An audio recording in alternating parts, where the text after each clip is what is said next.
గౌరవ రాష్ట్ర మంత్రివర్యులు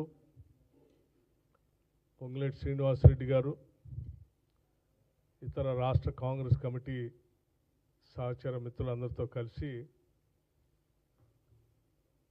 రాష్ట్ర ప్రజలకి ముఖ్యంగా జరిగినటువంటి ఎన్నికల్లో మున్సిపాలిటీస్లో పెద్ద ఎత్తున కాంగ్రెస్ పార్టీ అభ్యర్థులకు ఓట్లు వేసి అద్భుతమైనటువంటి విజయాల్ని అందించినటువంటి ఓటర్ మహాశయులందరికీ కూడా రాష్ట్ర కాంగ్రెస్ కమిటీ తరఫు నుంచి అలాగే రాష్ట్ర ప్రభుత్వం తరఫు నుంచి కూడా ప్రత్యేకమైనటువంటి ధన్యవాదాలు, కృతజ్ఞతలు తెలియజెప్పడం కోసమే ఈ సమావేశాన్ని ఏర్పాటు చేయడం జరిగింది. రాష్ట్ర ప్రజలు ఎప్పుడు కూడా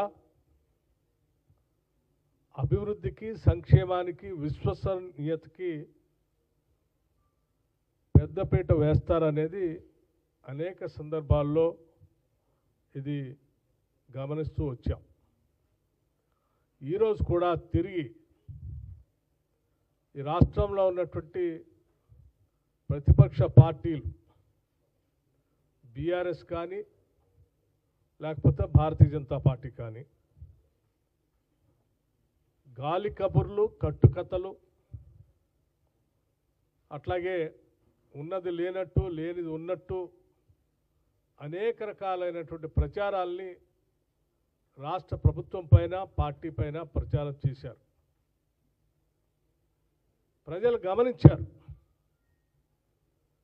ప్రజాప్రభుత్వం రాష్ట్ర ముఖ్యమంత్రి రేవంత్ రెడ్డి గారి నాయకత్వంలో ఇది ప్రజల కోసం చేస్తున్నటువంటి అనేక సంక్షేమ కార్యక్రమాల్ని, అభివృద్ధి కార్యక్రమాల్ని, ప్రజల పట్ల ఈ ప్రభుత్వానికి ఉన్నటువంటి నిబద్ధతని, విశ్వసనీయతని గమనించి ఈ గాలి కబుర్లు చెప్పేటువంటి వాళ్ళందరికీ కూడా పూర్తిగా వాళ్ళ స్థానం ఏంటో ఓటు ద్వారా వారికి చూపించారు.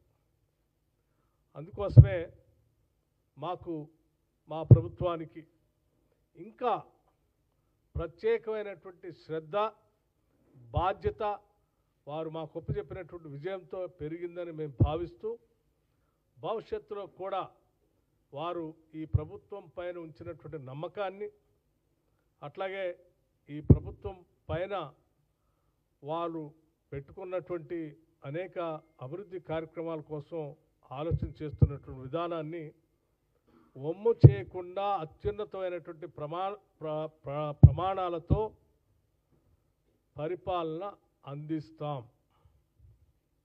ఈరోజు జరిగినటువంటి 116 మున్సిపాలిటీల్లో అట్లాగే 7 కార్పొరేషన్ ఎన్నికలకు సంబంధించి దాదాపు మాకు అంది వస్తున్నటువంటి సమాచారం మేరకు ఇప్పటి వరకు స్పష్టంగా 83 మున్సిపాలిటీస్లో కాంగ్రెస్ పార్టీ స్పష్టమైనటువంటి ఆధిక్యతతో ముందుకు పోతా ఉంది. మిగిలి ఉన్నటువంటి మిగతా స్థానాల్లో కూడా చాలా చోట్ల ఇండిపెండెంట్ అభ్యర్థులు, కొన్ని చోట్ల ఫార్వర్డ్ బ్లాక్ అభ్యర్థులు, సరే కొన్ని చోట్ల మిగతా ప్రతిపక్షాలకు సంబంధించిన చిన్న చిన్న అక్కడక్కడ చెదురుమదురుగా బీఆర్ఎస్ పార్టీకి, బీజేపీకి అక్కడక్కడ కొన్ని ఉన్నాయి.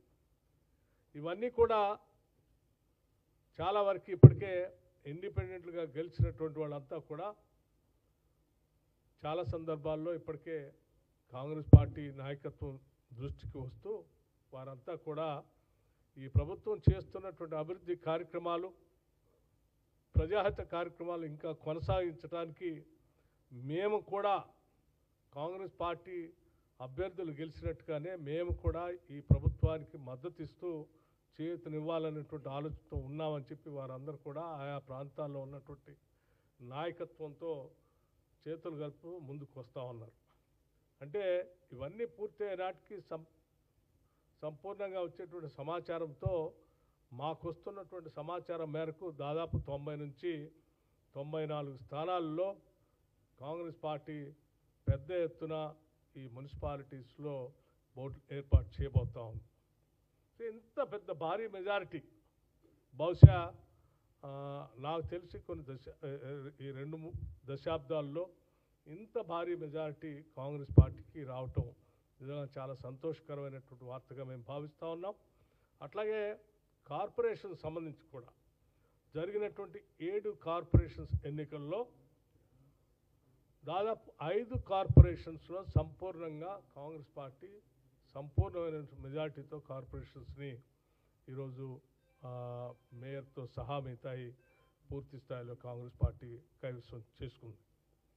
అలాగే ఇక మిగిలి ఉన్నటువంటి 2 కార్పొరేషన్స్ సంబంధించి హంగ్ ఏర్పడి అది కొన్ని చోట్ల కాంగ్రెస్ పార్టీ, కొన్ని చోట్ల బీజేపీ, కొన్ని చోట్ల బీఆర్ఎస్, కొన్ని చోట్ల ఇండిపెండెంట్, ఈ 2 కార్పొరేషన్స్లో ఇంకా పూర్తి స్థాయి సమాచారం రాలేదు. ఆ 2 కూడా పూర్తి స్థాయి సమాచారం వచ్చిన తర్వాత ఆ రెండిట్లో కూడా ఏ రకంగా ఉంటుందనేది స్పష్టత పూర్తి ఫలితాలు వచ్చిన తర్వాత చెప్పగలం. కానీ ఇప్పటివరకు అంది వచ్చినటువంటి 7టికి 5 కాంగ్రెస్ అజేయంగా నిలబడటం అనేది చాలా గొప్ప విషయంగా భావిస్తూ ఉన్నాం.